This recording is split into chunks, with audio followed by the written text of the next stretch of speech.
All right. Um, Today we're talking about patterns like this one that have hexagon, then triangle, then trapezoid, and then have a mixed depth rhombus twist on the back. And we're actually going to learn an expanded version of this particular pattern where and we're using a 32-fold triangle grid on a hexagon.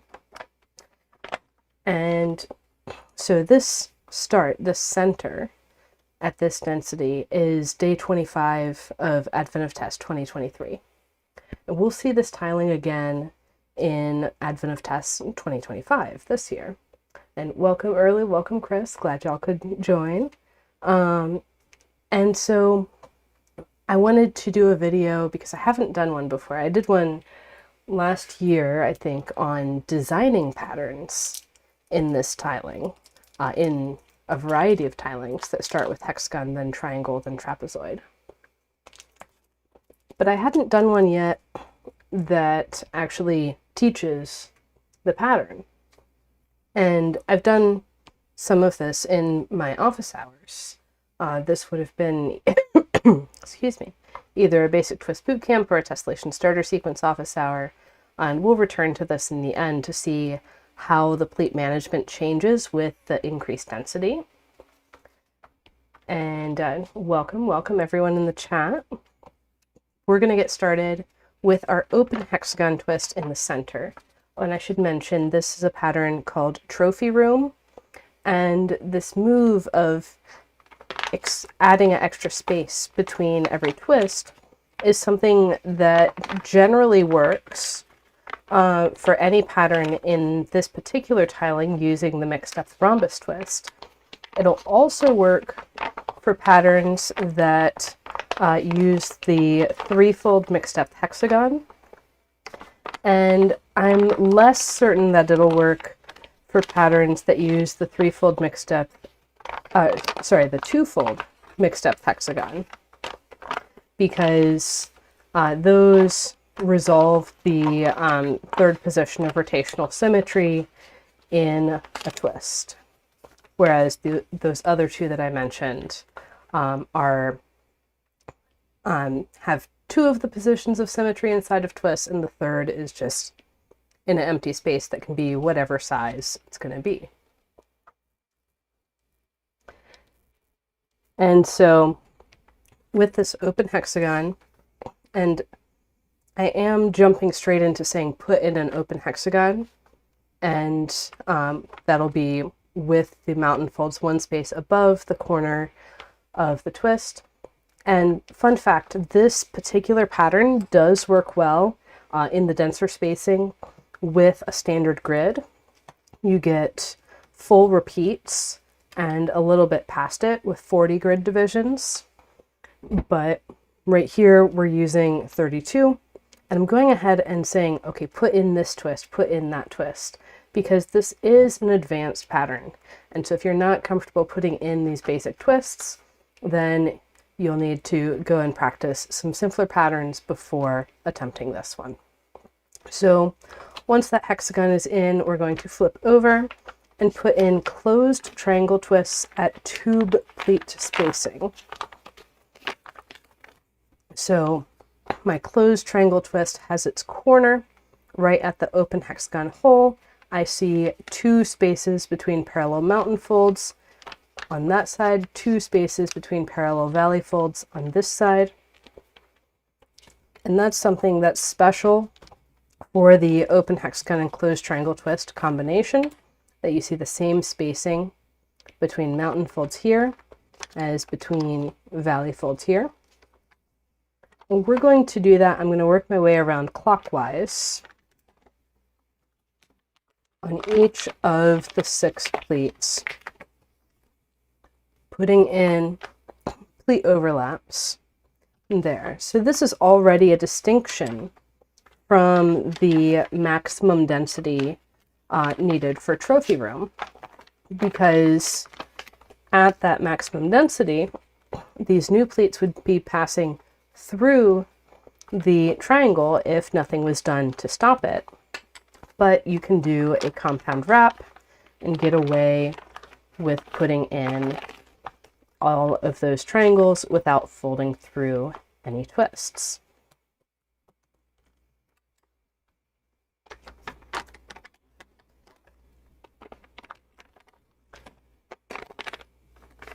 And so I see we have a nice active chat this morning.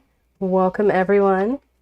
Glad to see y'all figuring out where each of you is from.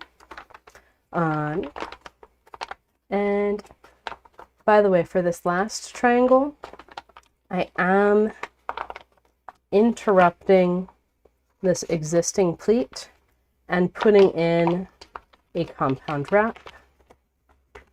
For me, putting in the compound wrap is just a little bit easier than completely reordering that overlap. So I can have that all in place, and then I can have like a designated place to start when I flip to the other side, because that compound wrap has shifted this pleat back one spacing, giving me some more room to work. So, excuse me. The next feature that we're looking at in Trophy Room is that these trapezoids are connecting so that their two obtuse corners are closest to the hexagon. The two obtuse corners are connecting to the pleats from the triangles. And then my third single depth pleat is going out this way instead of down this way. Another way to say that is that the middle single depth pleat is coming from the, like if we line them up so there's a right one and a left one, it's coming from that left triangle. And I can go ahead and emphasize that mountain fold. So that's the middle single depth pleat of our open trapezoid twist. And since we put the triangles further out, then this trapezoid edge doesn't line up with the hexagon edge, it comes a little further out. So I'm seeing a question in there, is the center ultimately divided by 24? I'm not entirely sure what you mean by that. You can fit this center on a 16 division grid. With the extra spacing, probably go to 24. Today we're folding on a 32 division grid. And in this next move, I'm adding in all 6 of these trapezoids.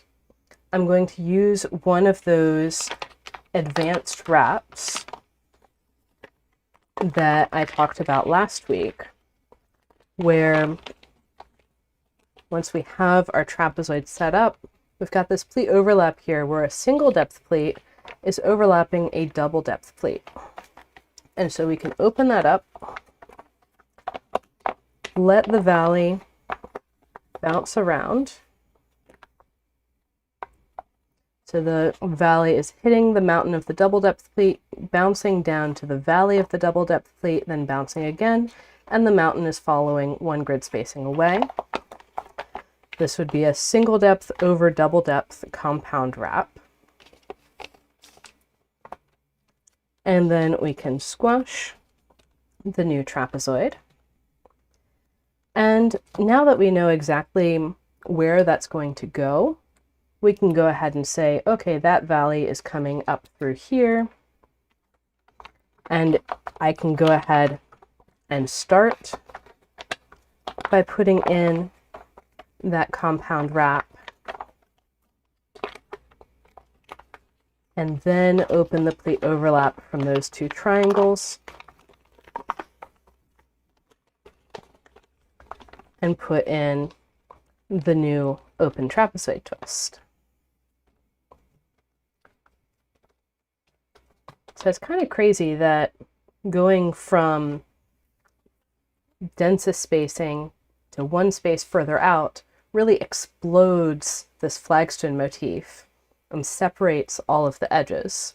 Well, it's interesting that these corners are still touching. So that's fun.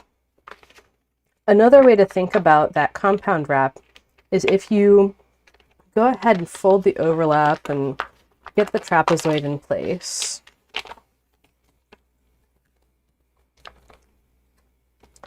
Then all of the pleats outside of the overlap itself are exactly where they need to be. We're just opening up this middle area. And so you can see this is our mountain and valley that we had further out.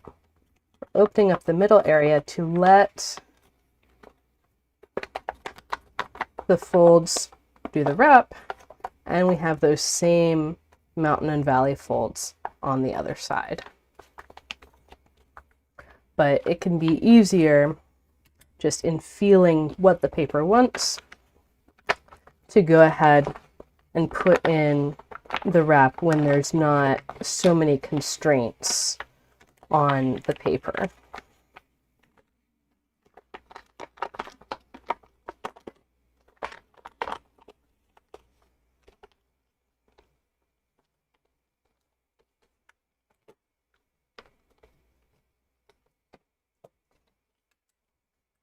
And then for our final trapezoid twist, we're going to have that wrap on both sides. So we'll get to see, so right now we're running the single depth pleat over the existing double depth pleat. We'll also get to see how that looks when we run the double depth pleat under the single depth pleat, which is, I think, a little bit easier because you already have that valley fold in place.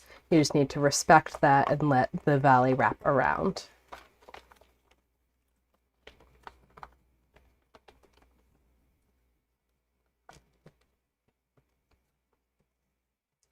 Okay, so with these in place, we've got our first three twists. This is the place where these mixed depth overlaps, the single and double depth pleats overlapping each other, in this case, wrapping. That can be filled by a lot of different twists. In this particular tiling, we're using a mixed depth rhombus twist, which, if we're being mathematically accurate, would be more of a parallelogram than a rhombus. And what's going on with this twist, and I just went ahead and made it be, but I'm going to explain exactly what's going on. So we've got this incoming mountain and incoming valley, these pleats that we already have in place. And we have this other incoming mountain on the single depth plate. And what we want going out is 1, 2, 3 grid spacings away. We want that outgoing single depth mountain. So that valley is one space past the mountain fold.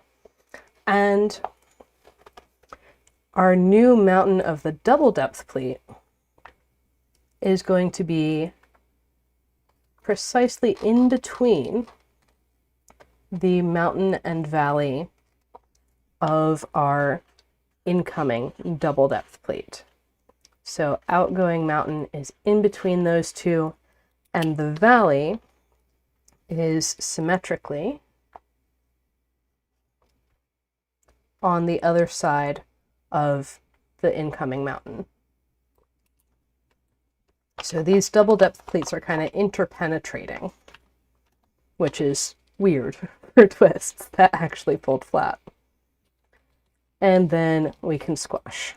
So this is one form of the mixed depth rhombus twist. It's what I call the friendly form, because if we take a look at this side, you can see these pleats are all laying down flat without punching up and needing the trapezoid to take paper away so that it can actually lay down flat. So I call this the friendly form. The other form is not flat foldable on its own, and it requires a certain density of other twists around it in order to lay down flat.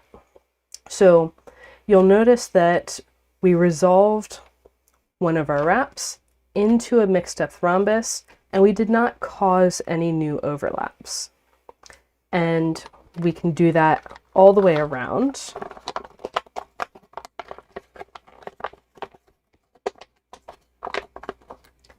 And what I typically do when I'm opening up these compound wraps to find the mixed depth rhombus is I first find that outgoing mountain of the double depth pleat that's between the mountain and valley of the single depth pleats. And then I push up until I find those 3 spaces between the single depth pleat mountain folds. And then I put in the valley of the double depth pleat. And when I say I find the mountain of the single depth pleat, I'm also putting in the valley at that point in time. And so I go around, and as I'm opening the wrap, I'm finding the mountain of the double depth pleat. Then pushing the single depth pleat over and finding the valley of the double depth pleat.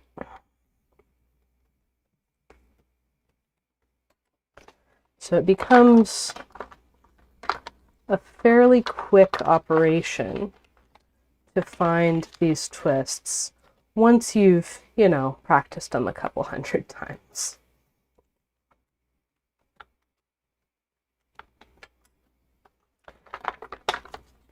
And the key thing that I want to talk about today is not how to get this far, it's how to go further. Because getting this far, what you saw is we did the hexagon, then we did all the triangles, then we did all the trapezoids, and now we're doing all the mixed depth rhombi. That is really straightforward. It's really what you would expect coming into tessellations from other branches of origami. But what got you here will not get you there, will not get you to the next repeats. And so we're going to be paying more attention to symmetry points. We're going to be paying more attention to the underlying tiling. And let me bring up, not the crease pattern, but the underlying tiling, and point out a few things. So if we take a look at that tiling, what we've just done is the central hexagon, 6 triangles around it, the 6 trapezoids around that, and then these 6 mixed depth rhombi. You can see that gives a smooth outline. We had pleat overlaps up until this point, but now we don't.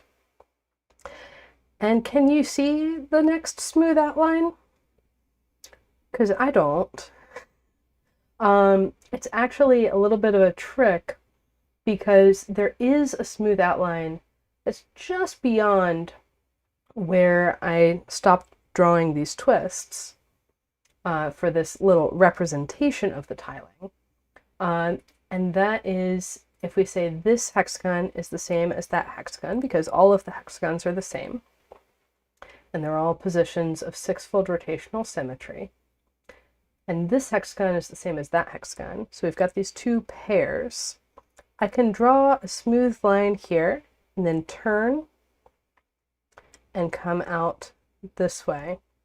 And I can say, oh, I passed on the side of a hexagon, and I passed on the side of a hexagon. This is something that I can do all the way around. And actually, if you visualize another triangle here, that leaves a trapezoid-shaped hole right there. And that's exactly what's needed in the pattern to fill in. It would be, say, for that orientation would be that trapezoid there. And so we can actually get another Actually, I just noticed that that needed correcting. We can actually get another true tiling break. We will not get there though on a 32-fold grid, which is unfortunate, but so it goes. And so what we can look at for getting this pattern into place, that's better. For getting this pattern into place is the positions of symmetry in the pattern. So like I mentioned, the central hexagon is going to have 6 directions that are the same coming out from that hexagon. The rhombus is going to have 2 directions that are the same coming out from each rhombus. And then there's going to be a space where there's 3 things that are the same centered here-ish. So we're going to have a great big hexagon of these symmetry points where the 3-fold positions are the corners, the 2-fold positions are the middle of the edges, and the 6-fold positions are at the center. And that's just from the mathematics of the symmetries. So what to do next? I'm going to pick a pair of parallel plates and start folding. I have a double depth plate here, so that gives me the most information about the orientation of the trapezoid, so I'll go ahead and work on that one first. And then put in a valley fold exactly how it is on the other side of the rhombus. So right at the end of the slit is where the valley fold hits. And then, yes, Sushant, definitely the addiction to these patterns is real.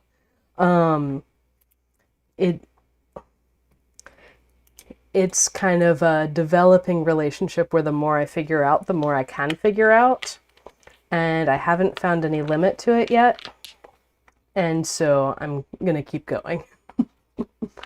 So the double depth plate, that mountain continues through and becomes the mountain of the middle single depth plate. And I can go ahead and get the rest of my trapezoid in place and press to squash. So the one thing we know from looking at the tiling is that the next true tiling break is just after the next full hexagon. So, excuse me, we can go ahead and keep adding things until we reach that point. Then down below here, and actually I can go ahead and say that this point is going to be my center of 3-fold rotational symmetry. Now that I have 2 copies around there. Technically, I could have said it just from these rhombi, but this makes it more obvious. And then I can say, oh, I'm going to need another trapezoid over here. And what's the spacing for that trapezoid? Well, as I go around, coming out from under the corner of the trapezoid, going 2 spaces, and then having the next corner. So specifically, coming out, going 1, 2 spaces, that valley fold is going off, and that valley fold is for the double depth plate. So I've got a double depth plate coming out this way. Can send my single depth plates off wherever they need to go. And here's where a wrap would make some sense. So specifically, I'm going to do a triangle wrap with a double depth plate on top of a single depth plate. And conveniently at this spacing, that is very reasonable to do. I am going to take the top plate So with a double depth pleat, it's like it's two pleats in one. And so the bottom space of that double depth pleat is just going to continue being a pleat, and the top one is going to wrap. So again, using some of that information from the advanced wraps video last week. And we have not gotten out past the next hexagon yet, so I can go ahead and say, well, whatever this next twist is, we can go ahead and fold it. And that next twist is going to be another of these mixed depth rhombi. And so I open up the wrap, I make sure that my other twists are okay. I have a double depth pleat coming in. On the 32 fold grid, I can only get a partial squash of this twist. So like I said, we're not getting out past the next tiling break on the 32 fold grid, but we're gesturing towards it, and I'm going to use this grid to show you how I like everything that's involved in getting past that state. This is a 32 fold grid with the full density. So then I'm going to follow my pleat overlaps over here, and I see, okay, I'm coming up on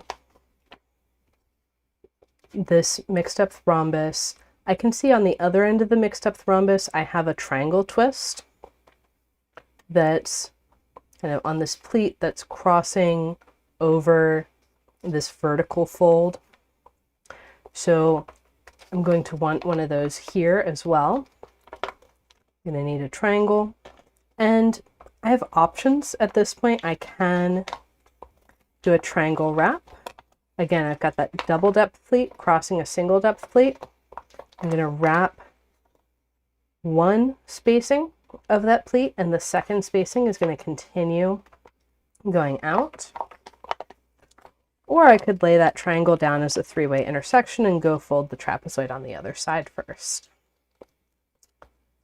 And squash. And then flipping over, I'm back to that same trapezoid that we started with. I just need to open that wrap.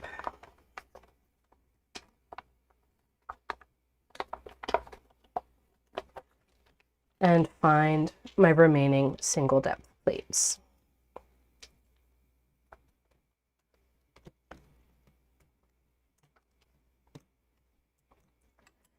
And then I can continue just like I did in the previous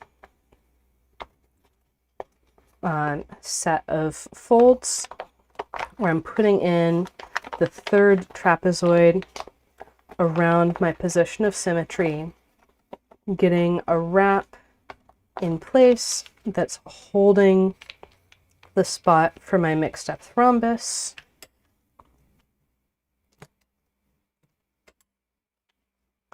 And flipping over, opening that up, and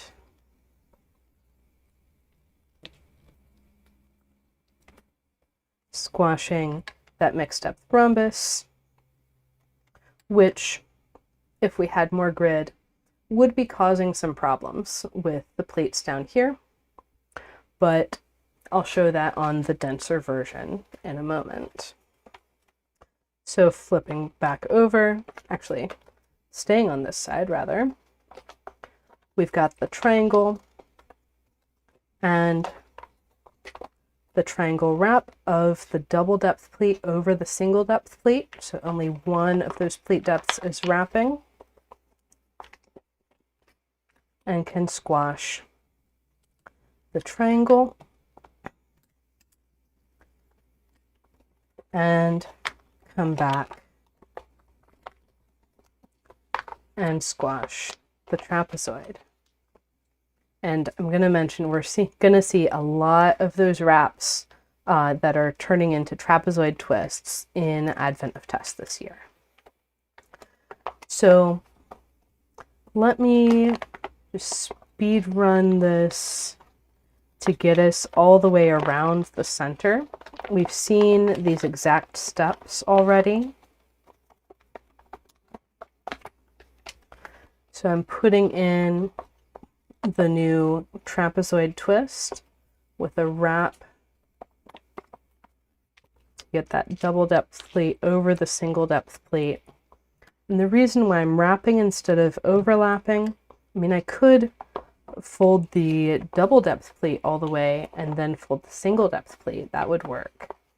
But the reason I'm wrapping is so that my layers aren't caught up and aren't trapped while I'm trying to squash something. So if layers are trapped inside of a twist that's squashing, that's going to add extra creases to the paper, and it's going to make it harder to open up your layers for the next twist.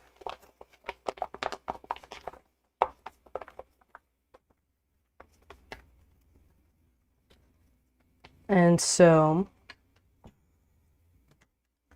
we can get that next triangle, which wraps to set up the next trapezoid. And notice, like, this trapezoid setup looks pretty funky until I get all of those pleats down and flat. So the expectation of the trapezoid twist looking a particular way all the way through its, I'm going to call it life cycle, is not always the case. So this trapezoid, again, oh, and the other thing that the wrap does, if I were to fully fold that double depth pleat and then fold the single depth pleat, I'd end up with a double depth pleat under here, and that could be confusing. I'm just going to go ahead and fold it for now, so I can show that on the opposite side, you would need to restore the single depthness of that pleat before squashing the rhombus, mixed depth rhombus.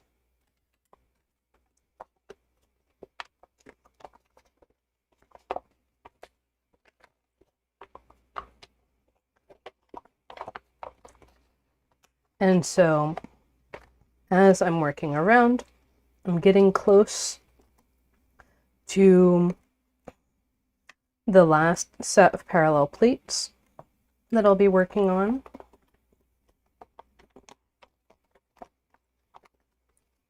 And that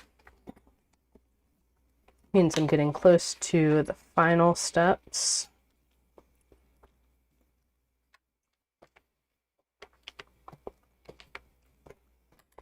It might also mean that as I go to fold this trapezoid twist, that pleat that I've been sending down through, oh, we get real lucky here. We have the space to let that fold under and make a double depth pleat here instead of folding through the twist.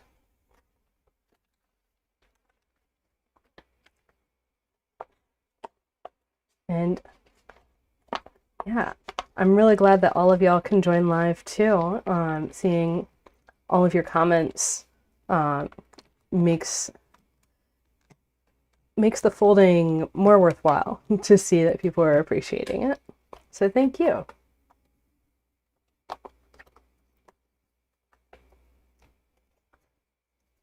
And then I can get my mixed depth rhombus, partial rhombus, that is. And that triangle.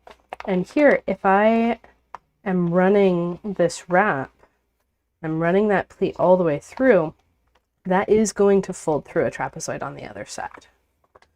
But that's okay, because one of the nice features of this pattern is that for all of the twists, when they're squashed, the grid lines on the inside line up with the grid lines on the outside. And so folding through that twist has not added any new creases. And then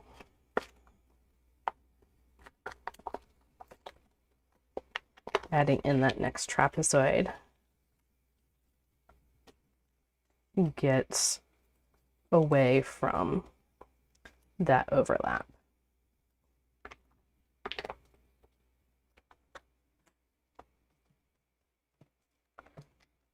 So if I were to set up the new trapezoid that had that crazy overlap before, well, now it's running directly into a pleat that's crossing at the angle that's perfect for a triangle wrap.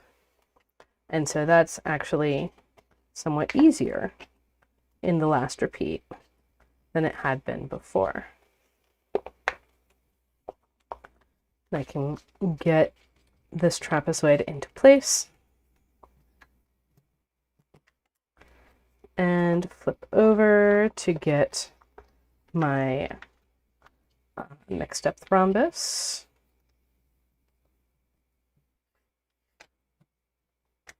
And my triangle. And so for this amount of grid on this particular pattern with the extra spacing, we do have a relatively easy time getting further out. And I think that would continue because of the spacing. We have an easier time. So let me show you what I mean by having a harder time. With the full density version, I've got a double depth pleat here, a single depth, single depth, single depth, another single depth pleat. And so these are the set of parallel pleats that I'm working on. I'm going to start by putting in this hexagon. And right away, so I can wrap the triangle under there, that's turning into a double depth pleat going out this way. So that's a trick that I showed in the advanced wraps video. Then another trick from the advanced wraps video is, okay, I've done a triangle wrap under this pleat. That next corner of the hexagon though is under the pleat. So I'm going to pop it up and put in a three-way intersection out here with that pleat, that mountain fold going the wrong way off of the hexagon corner. And now I have a double depth pleat here. And I also have a double depth pleat going out this way. But it all works out and I can squash my hexagon flat. So that's two tricks from the advanced wraps video. And then flipping over, I can squash the two triangles that I wrapped. This one here, when I flip that over, notice it's creating this single spacing between parallel mountain folds. I'm going to open just this central bit.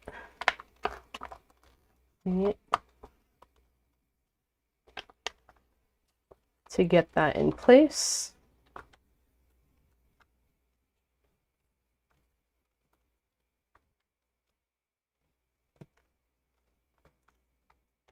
Oh, and one thing I didn't mention is I had two parallel pleats to pick from when I was choosing which direction to work around.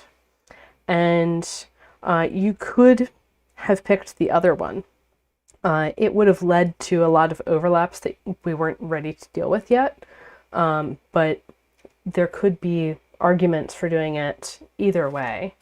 I think we got lucky picking the right one the first time. With this denser spacing, it's a lot more clear because all of those overlaps are really laying on top of each other. So coming back here, I want to put in the next trapezoid. Got this double depth pleat that I want to keep as a pleat. I'm going to pop up in here, make the pleat coming off of that corner of the hexagon go the right way, and then immediately wrap it back the other way for a triangle wrap. I've got my trapezoid with its corner stuck up under another pleat. But the trick is with these pointy corners, instead of associating the layers tightly, you can just disassociate the layers and then squash with the corner tucked up under.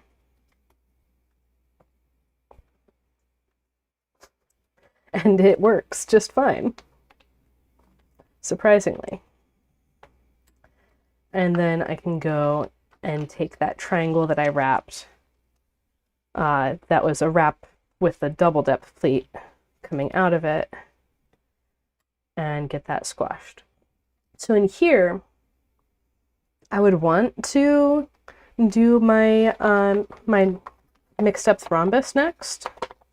And if I try to put that in, I was experimenting with this yesterday. If I try and put that in, I have my single depth pleat coming here and coming out over a double depth pleat. And I would want to do a three-way intersection of the single depth over the double depth pleat. And then I'd be having all of this stuff going on, and that's not going to lay down flat at all. None of it is going to lay down flat. So what can I do? Well, I can chill out a bit and put this stuff back. And really, I need this whole double depth pleat back in order to get that to chill. And I have kind of limited options, but I think the best option is going ahead and doing the trapezoid twist on this double depth pleat before the mixed depth rhombus, which is kind of what we were doing in our version, the spaced out version, where we were completing the 3 trapezoids around the position of threefold symmetry before finishing the 3rd rhombus. This time, though, the spacing is maximally dense, and so that trapezoid is going to have its corner way back here. And this is the double depth pleat, so that grid line of the double depth pleat becomes the grid line of the single depth. We can get this going in. And notice here I have this pleat that really wants to pass under or pass through this trapezoid. And you know what? I'm gonna let it. I'm gonna get my double depth pleat folded and fold through a couple twists, because there's not a better solution.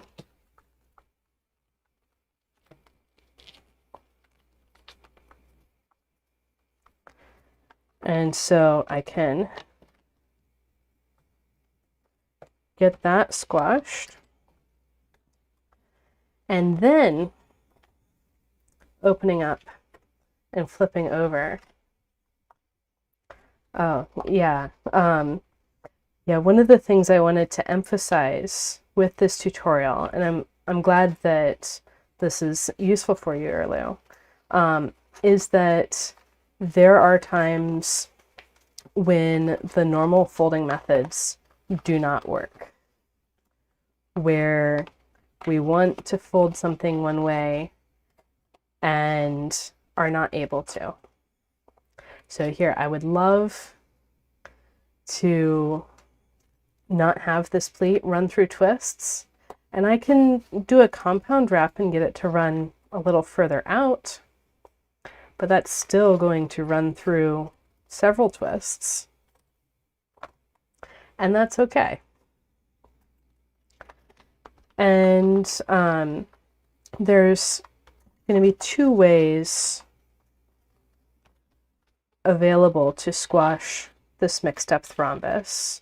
One way is using the trick that we saw before of, instead of having that tightly bound, disassociating that pleat, and then we can squash.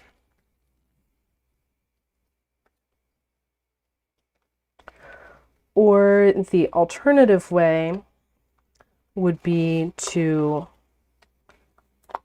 open it up and just pinch or fold on top of your fingernail. So there's always options, even when it looks like there aren't. And then flipping over, I can resolve that tension with a new trapezoid twist. And notice I have the triangle wrap here that's causing a double depth pleat.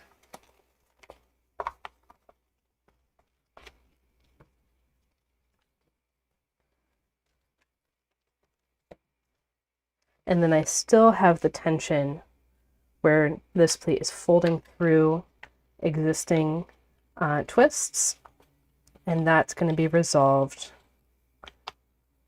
with a new trapezoid twist and a triangle wrap.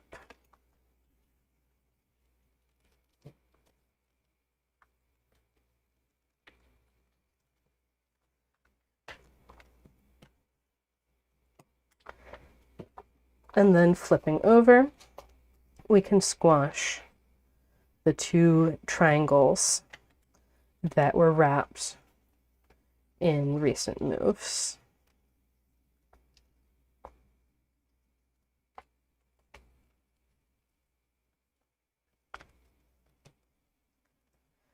So just to go through that one more time and really point out, okay, we have this set of parallel pleats, and here we're getting into an additional pleat that is probably going to cause more trouble, but we'll deal with that when we come to it.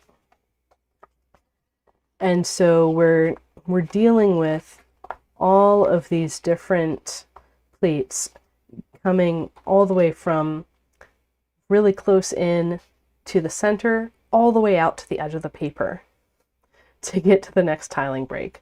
And this is actually the next tiling break. It's just also the edge of the paper, which is unfortunate. But 32 grid divisions, that's what you're going to get. It takes 40 to get full repeats. So we started earlier with a hexagon, and then, so we already had two of these trapezoids. So we're doing hexagon, and we had that one triangle there.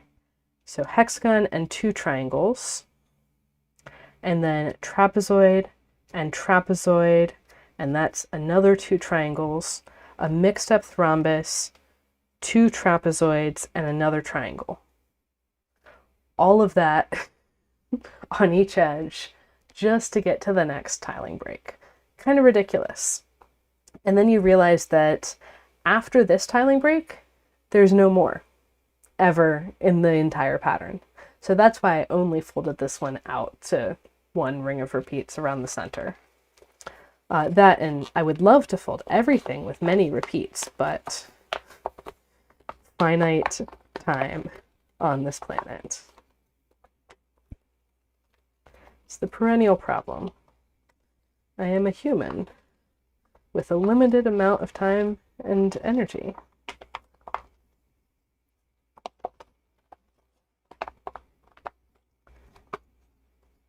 And so getting this hexagon in place at this density involves flagstone tricks. Oh, good. I'm glad to hear that my articulation is helping with understandability.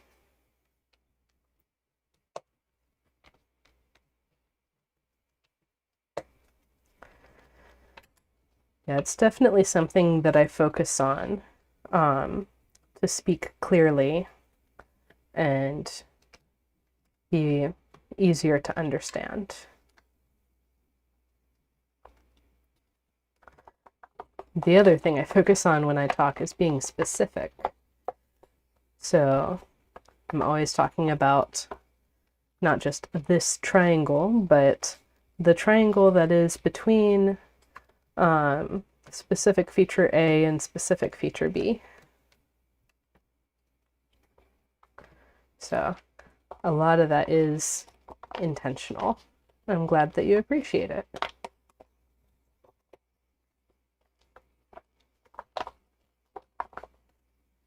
So here, even though we have that extra pleat on top, I'm still able to disassociate those folds to get my new trapezoid in place.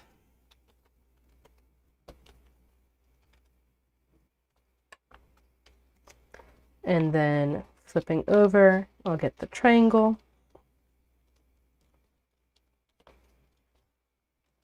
And I know now that I can't even really try for the rhombus at this point because I need that next trapezoid first. It's going to be interesting with this other pleat on top, but I think if I use the same trick I did with the hexagon, which is popping this up, yeah, that works nicely.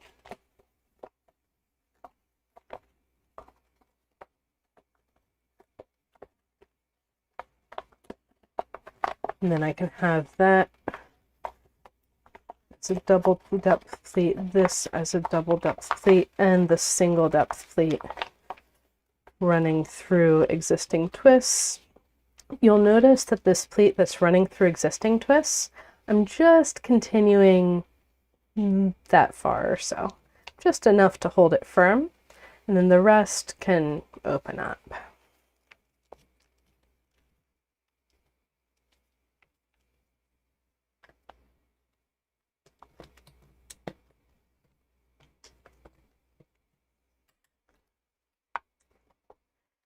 And then we can come over here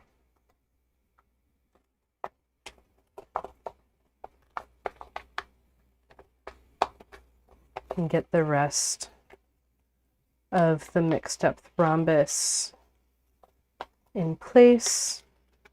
And can this, yes, that does swing free.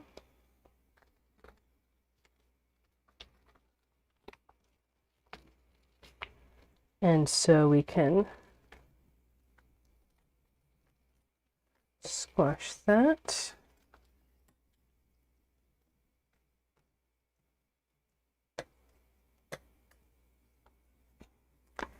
And then flip over, and we can decide what order we resolve these wraps in, or these overlaps.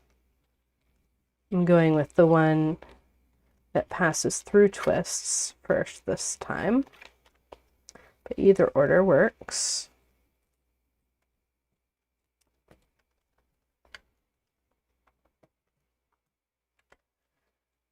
And yeah, there's just more going on there.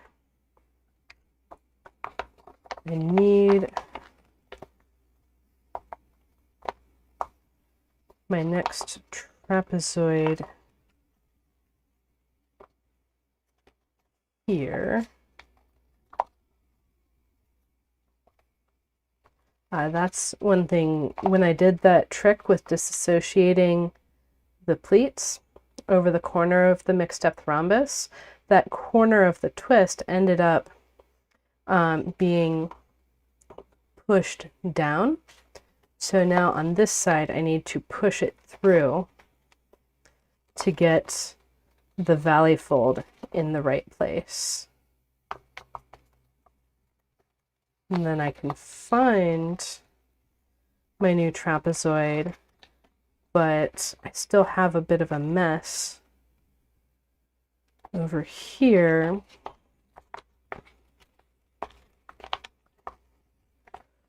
Which I can kind of freehand a bit of something, but that's still not laying down flat.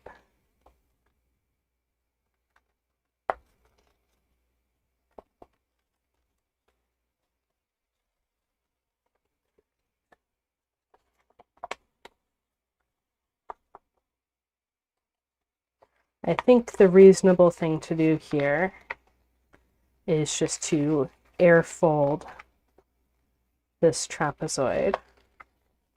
So I'm using the other parts of the paper to constrain how it's folding. And I have fingers on both the front and the back to do some pinching around and get that into place. And then this guy really wants to be a whole trapezoid, but it's a little early for it to be a trapezoid because we don't have the hexagon yet. We don't have these triangles either.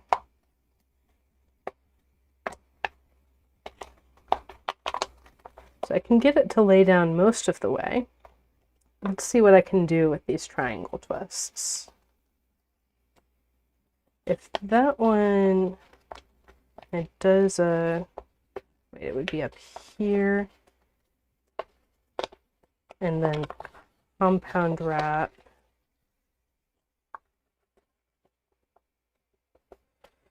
Okay, I just undid something. Okay, that stays.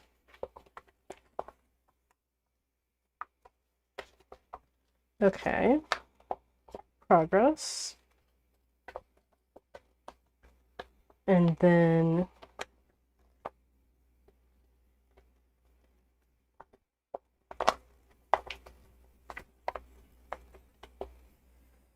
still a bit 3D on the back, but I've got it flat enough to squash this triangle. And flat enough to squash this triangle, being extremely careful not to squash this.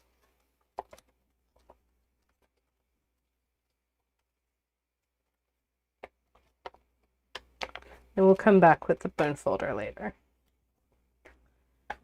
And then flipping over, if I get the hexagon.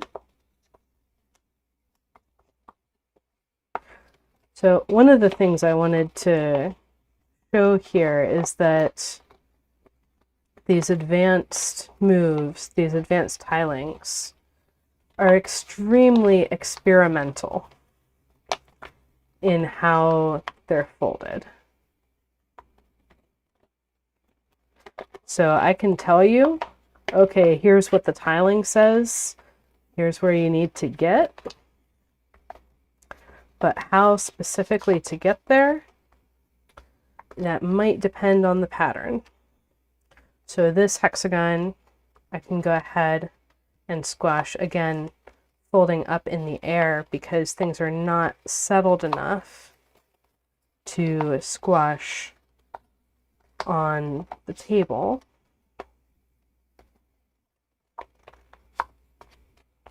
But still using the triangle wrap.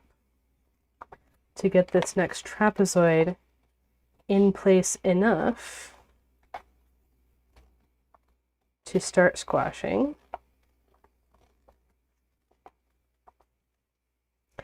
And that gives me enough stability to then go and squash both of my triangle wraps into triangle twists. And I can now use my bone folder on this whole area.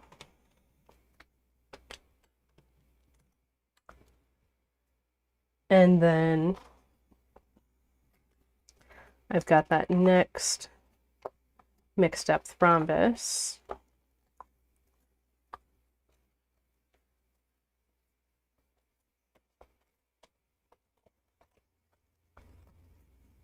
That is shooting a pleat back through the hexagon, even if I do a compound wrap. And here I have a lot of layers on this single depth, set of single depth pleats that's crossing the corner of the rhombus. So I'm going to actually prefer, so notice I have 1, 2, 3, 4 pleats that we're all crossing right at that corner. So it's actually going to be nicer to squash this one in the air.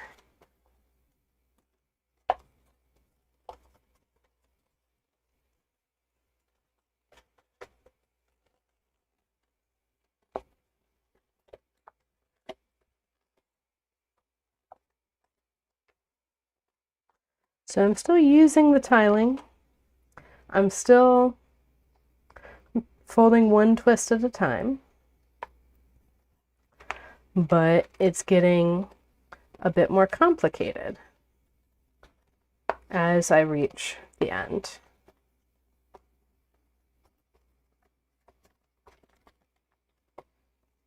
And here again, we're coming into this last trapezoid, and this corner is going to be stuck under pleats unless I do that flagstone maneuver to let things come unstuck.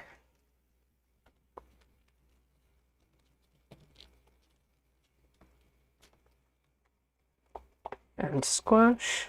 And that's a very dense area in there, because there's a triangle wrap, there's these extra layers, there's a double depth pleat here, there's a double depth pleat here. There's just a lot going on.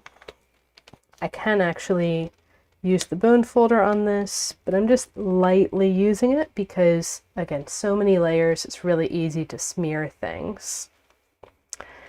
And over here, we resolve the pleat going through existing twists with a trapezoid.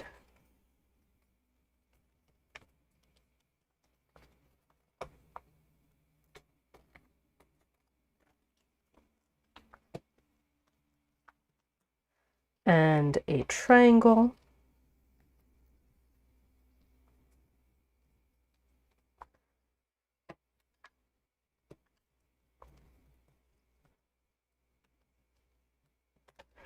And now I can really go in with the bone folder and smooth out everything that I've been air folding.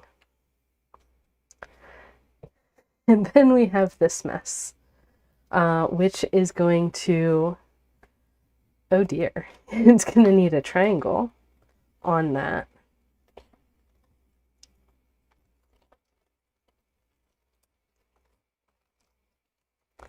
And that's a big crunch. It does lay flat, but because we're dealing with so many layers, I find that I have more control up in the air using two hands with fingers on the front and the back. Oh yeah, air folding can be extremely useful. And then getting that next hexagon in place it looks like we'll need the flagstone maneuver once again, because this obtuse corner is under a pleat. So we're going to pop that out.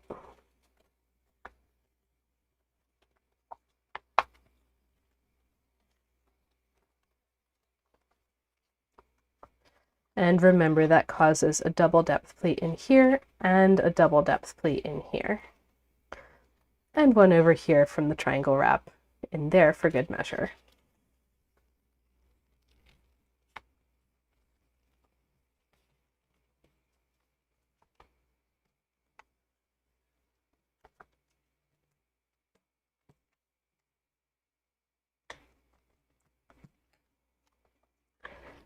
And flipping over, I've got this triangle.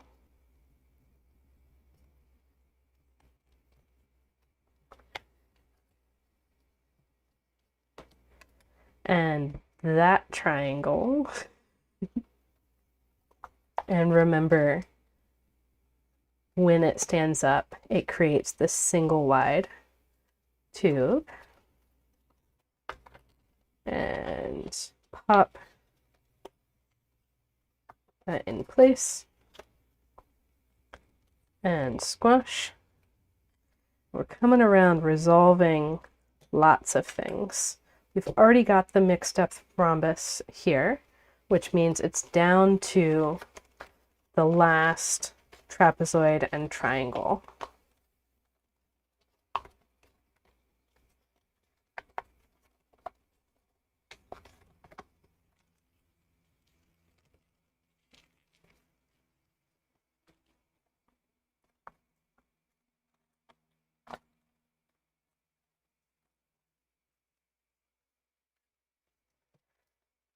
And there we have it. So I would suggest for your own folding, starting with one of these patterns that has a bit of extra spacing, that is not using a flagstone motif right off the bat, because having extra spacing lets you have your wraps and have your twists come into place more easily. So you saw the difference then between doing this pattern, which has one extra grid spacing between everything, and this pattern, which sure fits a lot more on the same size of grid, but is also a much bigger struggle to fold.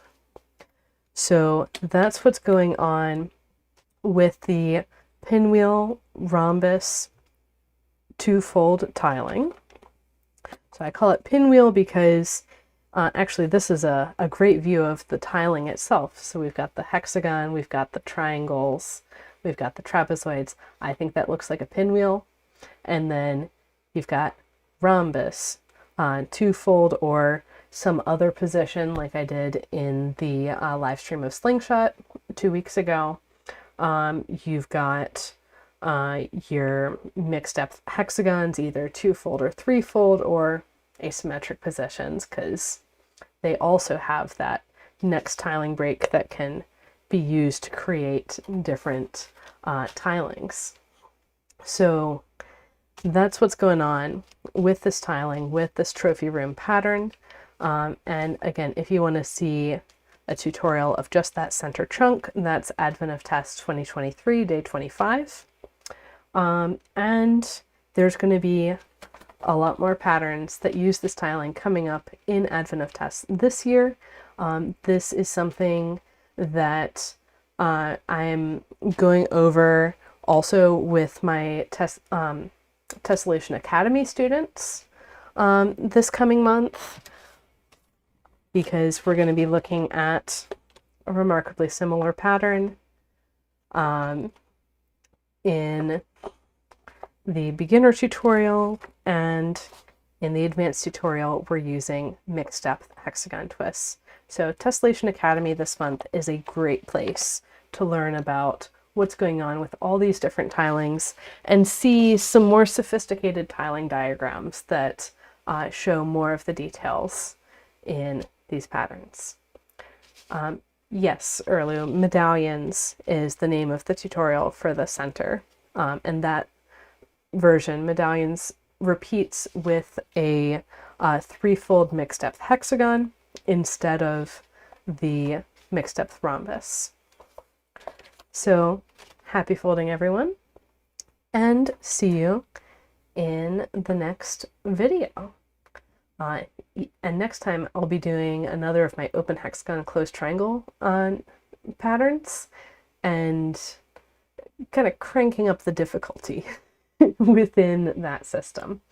So happy folding. See you later.